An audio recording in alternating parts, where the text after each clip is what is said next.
Welcome to the 223rd installment of Ear to the Ground, the Land Stewardship Project's podcast on family farming, sustainable agriculture, local food systems, and local democracy. I'm Brian DeVore, editor of the Land Stewardship Letter. I can't think of anyone better suited than Ron Kroese to undertake something like the National Sustainable Agriculture Oral History Project. That's because Kroese has been there for much of the history of the so-called sustainable agriculture movement. From the time he co-founded the Land Stewardship Project with the late Victor Ray in 1982, to his more recent work helping fund innovative farming systems while working at the McKnight Foundation. And as a former journalist, Ron knows how to ask the kinds of questions that not only provide insights into the backstory behind certain points in history, but also what inspired people to do such pioneering work at a time when the term sustainable agriculture was barely acknowledged. A few years ago, after wrapping up an extremely productive career working to promote and support a type of agriculture that was sustainable for the land, our communities, and people, Ron undertook the Oral History Project while serving as the endowed chair in agricultural systems at the Minnesota Institute for Sustainable Agriculture, which is part of the University of Minnesota. He crisscrossed the country, conducting an impressive number of interviews with the women and men who were there from the beginning, advocating for the laws and government programs that continue to undergird efforts to achieve a sustainable farm and food system in the U.S. In the end, he did 37 interviews with individuals and recorded 3 roundtable discussions.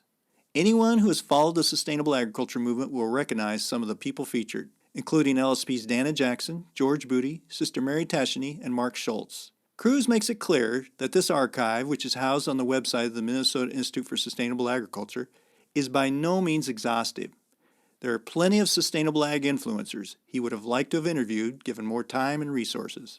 However, these recordings provide excellent documentation of the development and evolution of public policies advancing sustainable and organic agriculture. History going all the way back to the 1970s is represented here. The recordings provide the inside story on federal policy reforms achieved through 7 farm bills. The interviewees also discuss the development of the National Sustainable Agriculture Coalition, which advocates for policy on the national level. The archive also features discussions centered on where the efforts of sustainable and organic farming advocates came up short, as well as an exploration of further policy changes needed to advance a regenerative farm and food system far into the future. I sat down to talk to Ron about why he thought it was so important to conduct these interviews, and what lessons they provide today as we continue to try and reach the goals set by those early pioneers in sustainable and organic agriculture policy. Well, I came to the sustainable agriculture work in sort of an unusual way because my background in education was in printing and journalism. I grew up in a little town in northwestern Iowa where my dad worked in a creamery his whole life, actually, but when I was in 5th grade, I got to be what they call the printer's devil, the guy in the little print shop. It was all letterpress. I really liked that, and it got me interested in journalism. And so I got a journalism degree from South Dakota State and did work for a couple smaller regional newspapers when I first started working. But my background in northwestern Iowa really is what prepared me for this work, because our family always were out at my uncle's farm for all our family events. My mom didn't inherit the farm because she was a daughter, and my uncle, who was older, got the family farm, but our whole social life depended on that farm, you might say. We always had our gatherings out there, and when my dad had a day off from the creamery, he worked on the farm because he was raised on a farm and would work for a side of beef or whatever for my uncle. But I watched as I grew older, that place where we always played, that pasture that had the creek going through it and kind of an idyllic place for a kid, just changed the whole environment around northwestern Iowa. Post-World War II, it hit real hard in the 50s and 60s and 70s, just changed dramatically from a mixed agriculture family farm base to an increasingly larger farms and pretty much corn and soybean farmers. A lot of it was brought about by the fact that when they made a rule that in order to sell your milk at the creamery, you couldn't put it in cans anymore. You had to have a bulk tank, and it was it made sense for some sanitary reasons, I guess, but what it did was cause a big capital expense that a lot of those smaller farmers who would normally have maybe a half a dozen or 8 cows around and then have a pasture, they sold their cows and just put that pasture into row crop. Not everyone, but most of them. And that just changed the landscape so much. And the waterways came in instead of the creeks winding through the pastures, and all of these things changed. So that really interested me and made me feel kind of bad, actually. So I got a chance to work after I was at Rapid City, at the Rapid City Journal, and the Indian uprising, the Wounded Knee uprising, happened while I was there in the early 70s. And just by the good fortune of being the police and court reporter, I ended up writing a lot of stories about that whole dispute and got to know Senator Jim Abourezk from South Dakota, who was the chair of the Indian Affairs Committee. And we kind of hit it off. He grew up on the Rosebud Reservation, and I liked him. And he invited me to come to Washington, D.C. to work for him as a press aide. And this was in 1973, I believe. So I decided to do it. Took my family there, and then we moved to Washington for a few years, and I worked for Abourezk. But Abourezk relied, not surprisingly, from South Dakota on Farmers Union as a Democrat for where he got his advice and the people he trusted to work with. And I got to know a number of Farmers Union people there as a result of that job. And when I left that position, I was really interested in agriculture by then. And Farmers Union had started a program called the American Farm Project under a man who became my mentor, a man named Victor Ray, who was actually ended up being the first chair of our board at Land Stewardship Project. And Victor started this program under Carter that through the Endowment for the Humanities, it was aimed at bringing the humanities out to the people rather than just having it be on campuses in big cities. And in that project, Farmers Union chose 5 farmers in the 23 states where they had activities going on. And the idea was to educate these young farm couples about the culture of agriculture. And I got to direct that program when the first director left. And I got to do this for a couple years under Victor's guidance. And it was just such a wonderful experience. That's where I got exposed to Wendell Berry's writing.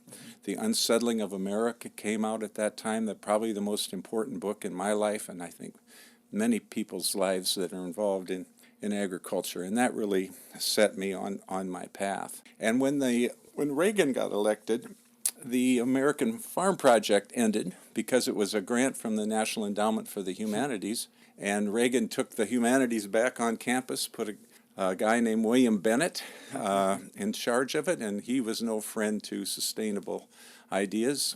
And so I wondered, well, what are we going to do? And I talked to Victor about it, and we talked to some folks at Farmers Union, and they gave us the little space in the copy room at the Farmers Union office in St. Paul, and we started what we were calling the Land Stewardship Project, aimed at really fostering an ethic of stewardship deeply in agriculture, with the idea that the first calling of agriculture should be care of the land, and out of that will come the abundance of harvest, and have that approach. And so that's how we got that very idealistic idea, tried to put it to practice at first in Minnesota.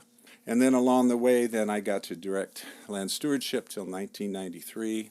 I went on and I got to direct for a few years out in Montana, the NCAT, the National Center for Appropriate Technology. And then in the more recent years, I got involved in philanthropy, and through work at the Mott Foundation in Michigan and the McKnight Foundation for 9+ years that I retired from 3 years ago, I kept in touch with and helped work with the board to get funding for a lot of sustainable agriculture projects. I'm wondering, going back a little bit, when you and Victor started the Land Stewardship Project, did you get a sense that this was a larger movement? You talked about Wendell Berry's book, The Unsettling of America, and some other things that were going on out there, and you probably got maybe a little bit of a sense working with the Farmers Union on that project that there were people across the country interested in these issues. But did you get a sense, were you, when you were starting the Land Stewardship Project, that this could be one of a network of groups or a coalition of groups across the country that would be working on similar issues in their own different areas? Well, it was clear that other things were going on in other states. Out west, this was a budding movement. A lot of it really did come out of, it seems to me, that really wave of consciousness shifting that came out of the 60s and took hold in the environment. And it was really kind of an agriculture manifestation of this growing concern about the environment that was beneath all of this.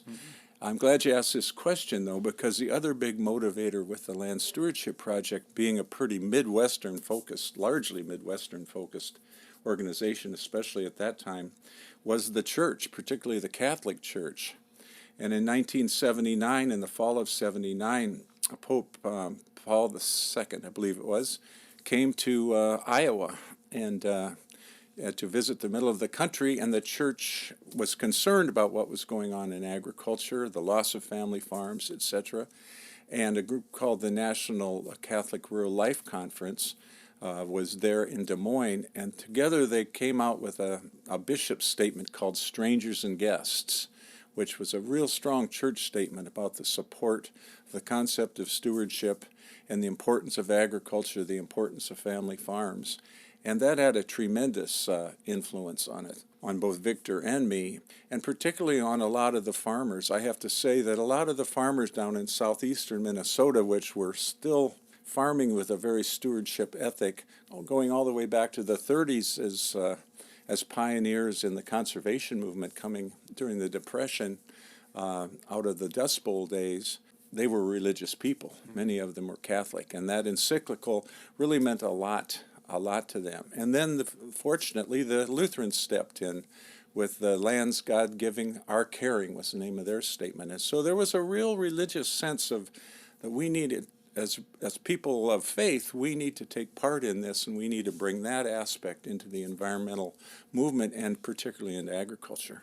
When did, in all this, when did the National Sustainable Ag Coalition, or whatever, maybe there was a precursor to that, kind of come about? I know you were kind of there at the beginning with that as well. When did all this mix? So LSP gets started, and then 82. In 82, and then we're going into the 80s, and when did it kind of give us a little idea where that all kind of fell in? Well, a lot of that came from at this time, another extremely important group of the Center for Rural Affairs in Wald Hill, Nebraska. Marty Strange was the fellow's name that directed it first, and his partner was Chuck Hassebrook, who then, when Marty left, Chuck went on to, for 26 years, I think, as director, something like maybe 20 of the 26 years he was there. And they were very interested in particular around tax issues around agriculture and farm size and that sort of thing. And at the same time, around the center of the country in the mid-'80s, another farm crisis was happening with a lot of farms, people going out of business. Having been pushed in the 70s to get big or get out, we were seeing the get out part in spades at that time. And that was in the mid-'80s, and that's when Land Stewardship Project, under the leadership of people like Steve O'Neill, the late Steve O'Neill, this great organizer that worked for Land Stewardship Project. Our concern was a lot around the insurance companies that were taking over farms and repossessing, and then not only taking them over, but not taking care of them when they got them. And that was the angle that we brought to it, or focus we put on it, was look what is happening to the land here in addition to the people.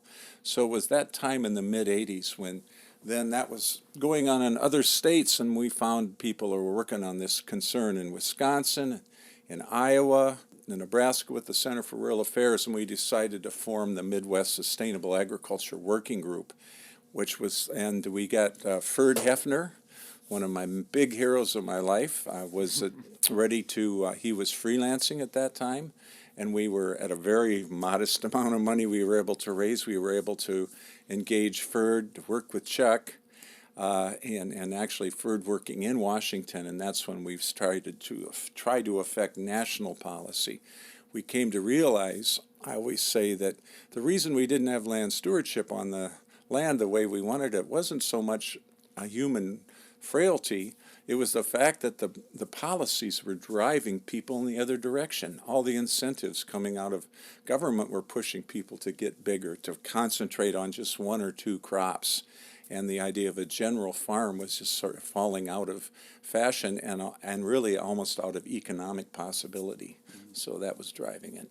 I think that's a really good point, because there is some and I still run into people today that I talk to a little bit about, the sustainable ag movement, the regenerative ag movement, whatever you want to call it. It doesn't need to be involved with policy. If it's truly grassroots, it can kind of do its own thing and ignore what's going on. But it became pretty clear to you early on that that's not the case, that it's the big elephant in the room that kind of can really confound any efforts we might be making on our own individual farms or in our communities. Yep, that's absolutely right. I'm still convinced of that. And one of the things we talk about, we'll get into it a little bit more in the interviews, is this whole thing of what policies do we need now at this stage. I tried to ask that with every interview I did in the end to get the advice of these people that had worked much of their lives on this. What do we do now? And I don't know any of them that don't think particularly federal policy, but some state policies too, are what have to change in order to really get this change to take place in any kind of a large scale and be able to redirect the subsidies and that sort of thing in ways that will enable people to do, these people that are willing to take these steps, to make it possible for them. Well, let's get into the National Sustainable Agricultural Oral History Archive, which is what it's called. I guess give me a little background on what gave you the idea you had worked in this movement from day one and had in various aspects and in different parts of the country, and I think even internationally you had traveled and been involved in conferences, that type of thing. So you had a real big picture view as well as kind of a ground level view. What gave you the idea that we needed to develop kind of an archive, an oral history archive at this time, and what was some of the thinking behind that? Sure. I was deciding that I was 66 years old and thinking, well, it's about time to think about retiring, and I was wanting to do some other things in my life, more time to gardening and things like that. And so I was thinking about kind of winding up some things, but then I was also still concerned about the issues that hadn't been taken care of, obviously, by any means.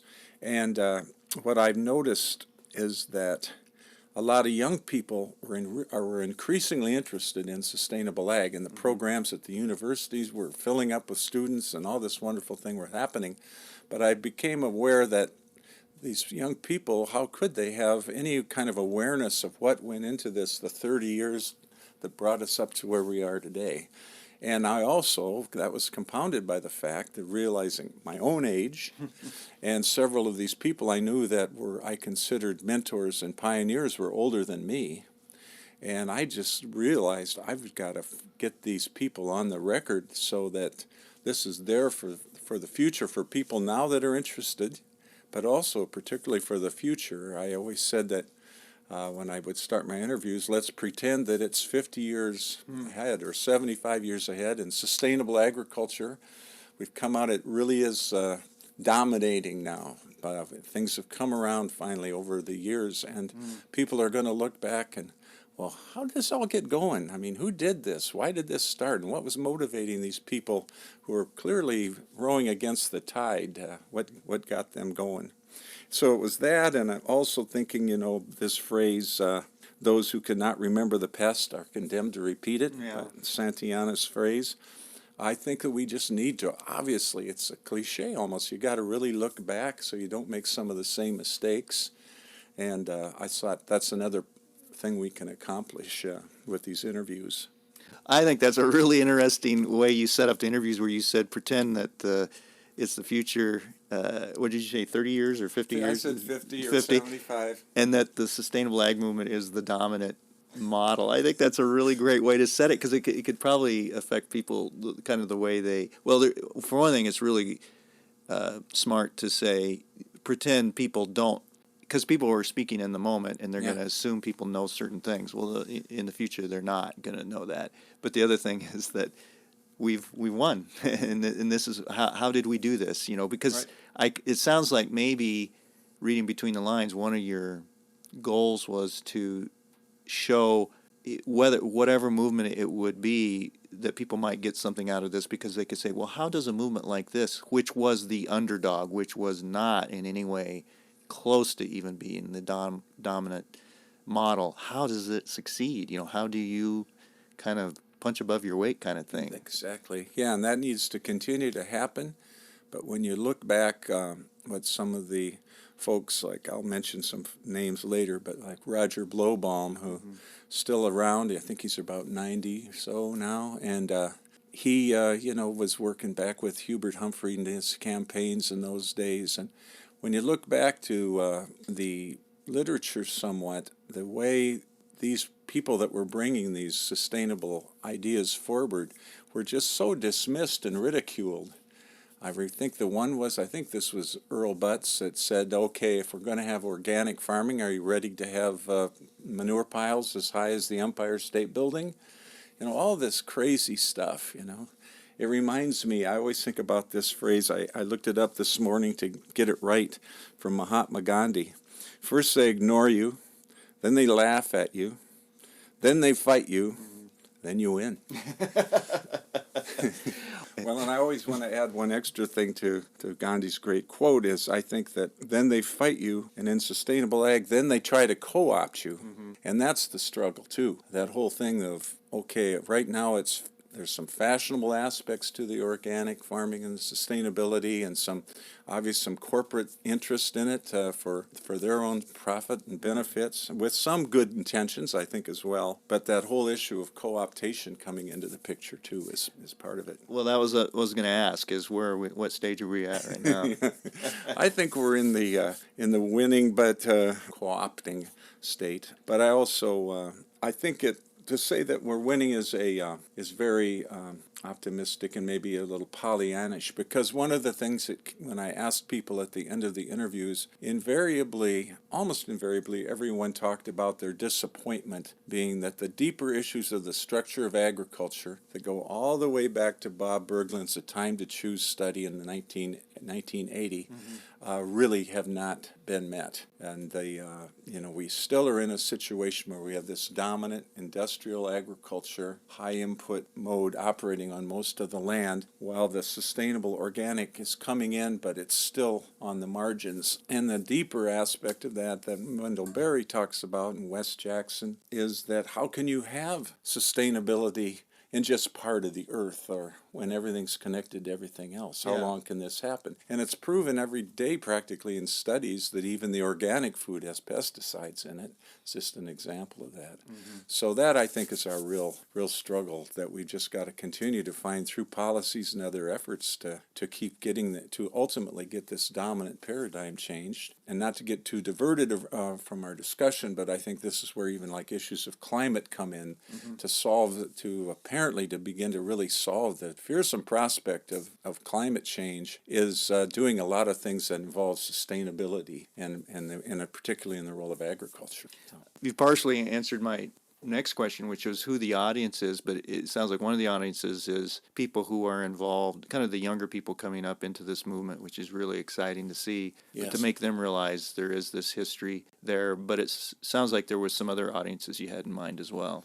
Yeah, that's right. Policy changers, people that really want to try to figure out what do we do next. It would be good to probably listen to some of these or read the transcripts to get what's been done and what's been tried, and just the struggles to advance. So in the present, I think it has some value. But the other one is the future. I mean, I really was motivated probably more by that. I thought these people, to my mind, are what the cliche unsung hero. That's what they are, I believe.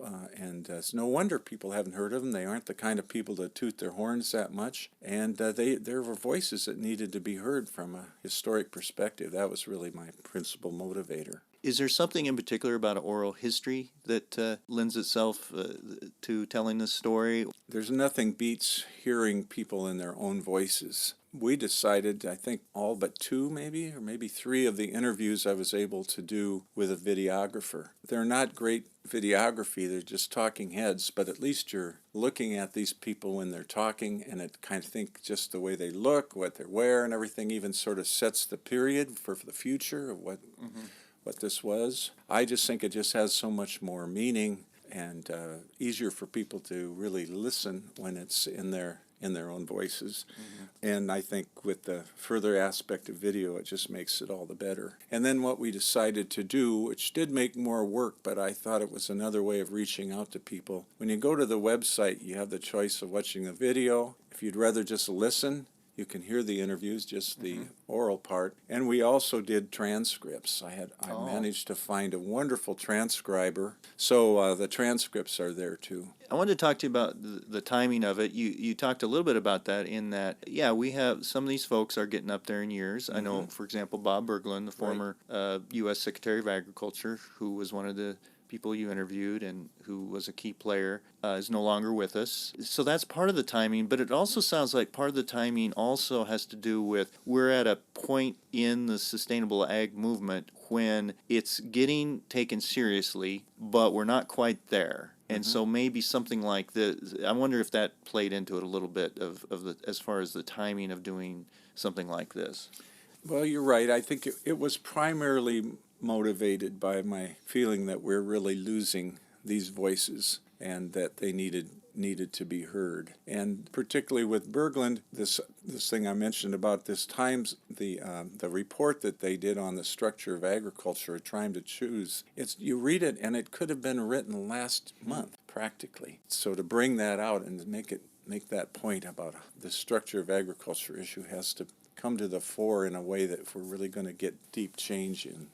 I don't want to go too off track here, but give us just a little summary of that Time to Choose report. Why do you feel like it could have been written just last week? What were some of the main points? The concerns were that farmers were going out of business, that there was somewhat more. This wasn't emphasized too much, but there were more concerns about the environment that were starting to emerge. That there were issues about the food and farmers being able to survive. And one of the backstories on that Time to Choose report, and I brought this up with Mr. Berglund, although he hardly remembered it until I reminded him of it. He had a neighbor up in the Roseau area that was an organic farmer, probably a guy who just never got into it anything but organic, but was doing it, I think, on 1,500 acres. And he was just putting along and still keeping his farm going and everything, while other farms in the area were going out of business. And that piqued Berglund's interest enough to be convinced that, yes, it would make sense to take a look at the whole issue of what role organics can play in it. And that led into that other big report that he did, the report and recommendations on organic farming. That's another example of why an oral history like this is so important. Right. And one thing, just to quickly state, one of the highlights of the interviews for me is his account of it. He didn't talk about it much, but Ferd Hefner talks about it in his interview, and Roger Blobaum, how as soon as Reagan came in and the guy named Jack Block became the Secretary of Agriculture, when they came in 1981, one of their first actions was to pull back these reports, the Time to Choose and the organic report. And Ferd and Roger and some people knew this was happening, and they went up to Beltsville, to where they knew those boxes were stored, and took them before they could be burned. Oh, that's Roger great. has a great story about it. And then Garth Youngberg, who was one of the main authors of the report, in his interview, he talks about that too. I don't think he was part of the group. They never did tell me exactly who actually snuck up and got them. But when they were spread around, and Roger said he continued to spread this report around for years, and Garth told me that ultimately that report was published in 7 languages. And it wouldn't have happened if it hadn't been for these guys being so adamant about it. Oh, that just shows how passionate they were. They weren't just doing a job and then, okay, well, I'm, got a new administration and I'm done. They were really passionate about it. And they didn't want to see this thing suppressed, because it actually came out in October of 1980. Reagan was elected in November. So there was this short window there. Picking who to interview must have been an incredible challenge. What was some of the criteria, or how did you decide, especially since you were often traveling to interview these folks around the country, and so that had to play into it a little bit, but how did you go about that? I mean, like you said, there's so many people who are kind of hidden behind the headlines kind of stories too. There was probably some low-hanging fruit, but then after that you had to kind of figure out, okay, this is who we have time or resources to interview, and this is who we can't. Yeah, well, my original idea was this 1-year project. Ultimately took a little more than 3 years with the Minnesota Institute for Sustainable Ag, and getting a portion of the endowed chair program that gave me first $40,000 to do some interviews, and I promised 10 to 12. This is relevant because what I found out, I would say, I don't know, I think it was just about every single interview. I would begin talking to somebody about what we were trying to accomplish, and they'd say to me, well, you got to interview X. And so and you know, as a journalist, how that works. One thing leads to another. Yeah. Exactly. So I just kept getting more and more people like, oh, you're right. I've got to interview this person, that person. So then that even forced me to be a little more focused in what I would explain to people, and especially even to people I didn't interview that I think would have liked to have been, is my focus was on policy. Mm-hmm. These had to be people that they could be farmers, they could be lobbyists, whatever, but the focus really needed to be around how did they contribute to this overall environment of policy improvements over the last 35 years. Mm-hmm. So that had to be, I called it both a focus and kind of a filter. Yeah. That meant a lot of really great, wonderful folks didn't get interviewed.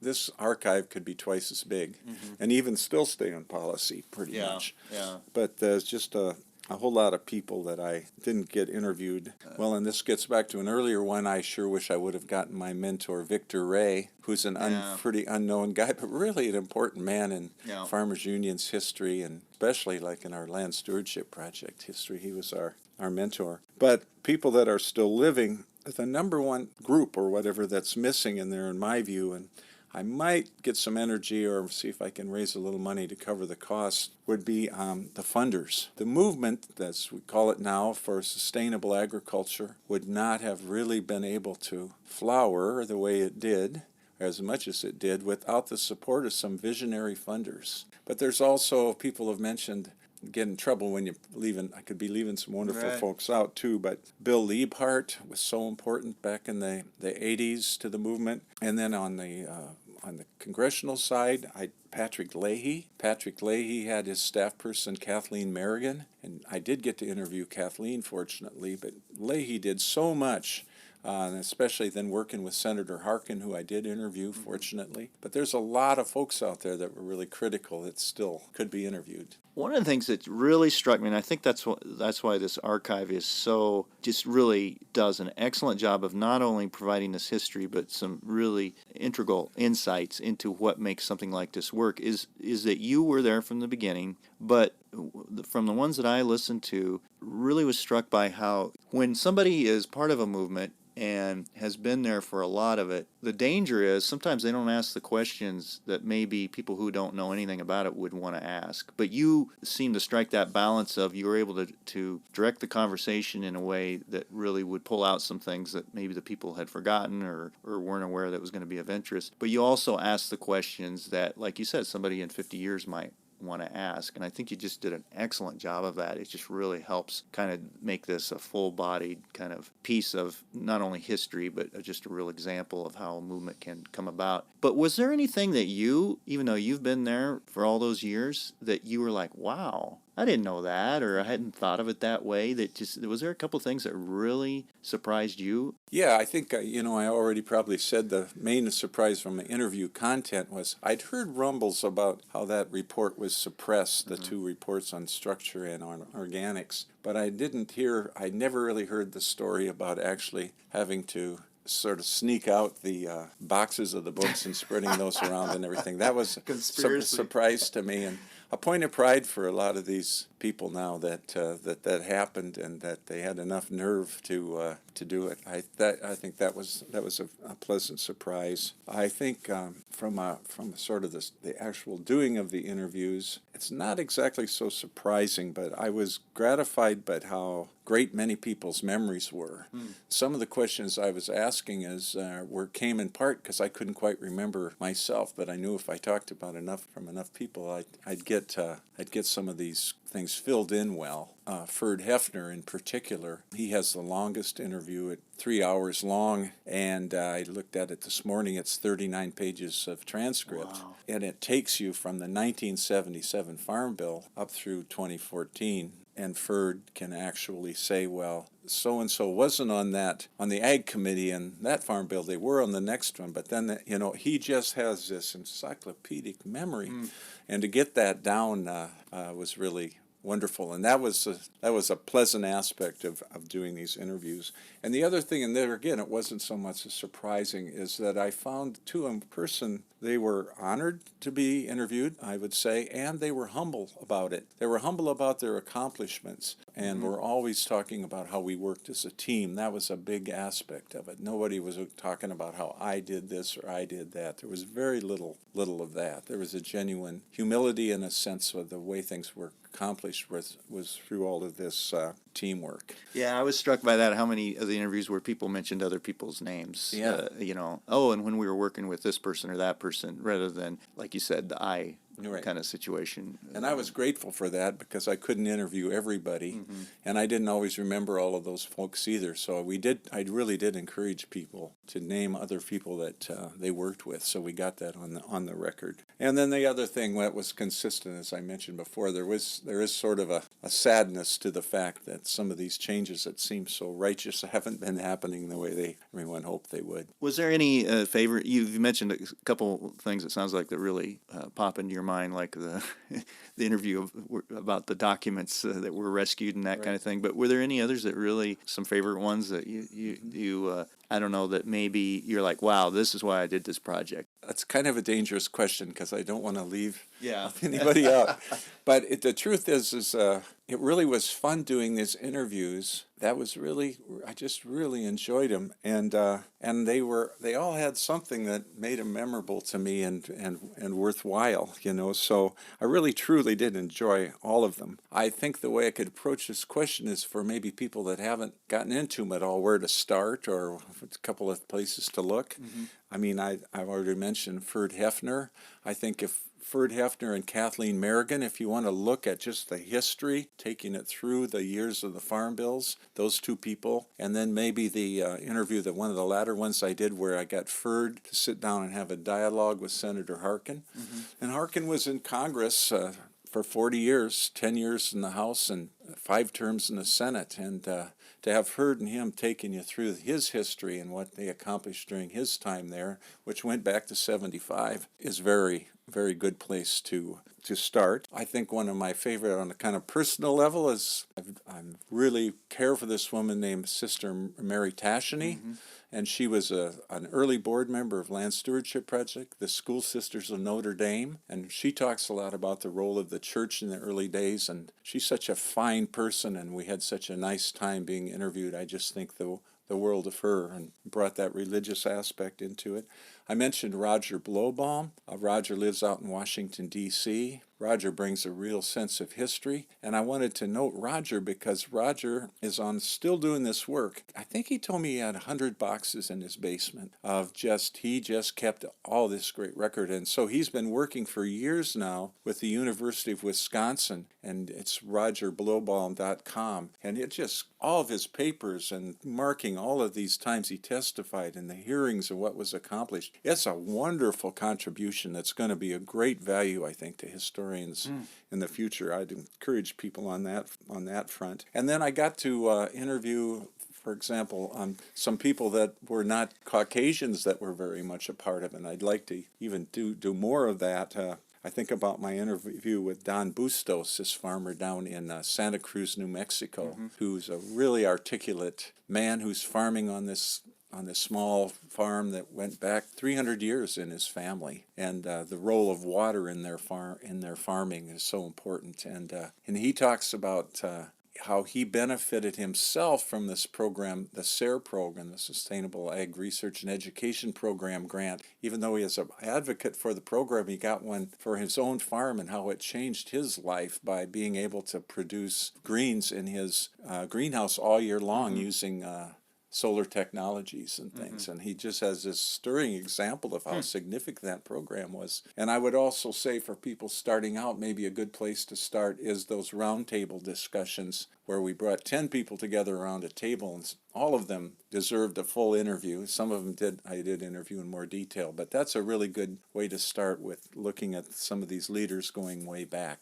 Did you get a sense of people's and I'm sure this varied a lot, but a general sense of the mood as far as, did they think, oh, we thought we would, when we were starting 30 years ago, we would be a lot further along right now, or we're about where we think we're going to be, or did they feel positive about the future? I don't know. Talk a little bit about some of that, if some of that came out through the interviews, about people's feelings, not just looking at the history, but where we're at and where we're going, if they feel like we're on the right track, and or we're way behind where we should be. I know, it's a lot of it is personal, the way people kind of approach this work, I guess. But Yeah, did you get a sense of that? Well, yeah, somewhat. I would say that when people got to talking about it, even though they maybe hadn't thought about it so much until they had this opportunity to just sort of talk it over and think, they really did look back and feel good about what has been accomplished and the role they played in it. But I did find that I think part of the reason that there's this kind of humbleness among most of these people is they still realize that so much still didn't happen, and it just took so long. I mean, like the stories about the Organic Food Production Act that was passed in 1990, but then it took, I think it was 12 years of work before it finally actually took hold, and there was this operating board of the organic board and everything like that, at least 11 years. So things like that were kind of areas of frustration, I guess, on how long it takes and having to, and then the dealing with the feels like the constant effort to undo things that get done once and they keep getting undone, or efforts to undo them. All of that was in there. But I do think people, when they look back, they were glad that I heard one of the interviews said, well, at least we made a dent. I think most people feel good about that, and really realize that, we do have a thriving organic food movement that wasn't there 35 years ago, hardly at all. Mm-hmm. And that there is now this interest in soil health. Mm-hmm. And the people I interviewed were talking about soil health, going back to the 50s, some of the writers and things. And that seems to really, I think that's the solid thing. I don't think that's going to be a passing fad. Mm-hmm. That part is positive.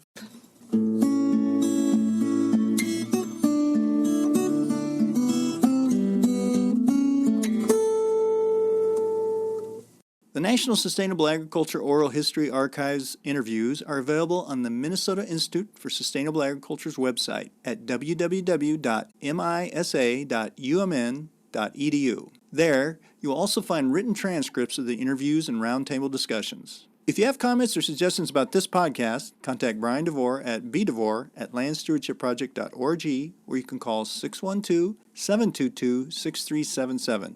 Thanks to Laura Borgendale, Western Minnesota musician, for Ear to the Ground's theme music. And a special thank you to all of Land Stewardship Project's members who make initiatives such as this podcast possible. If you're not a member, visit landstewardshipproject.org to learn how you can support LSP. Thanks for listening.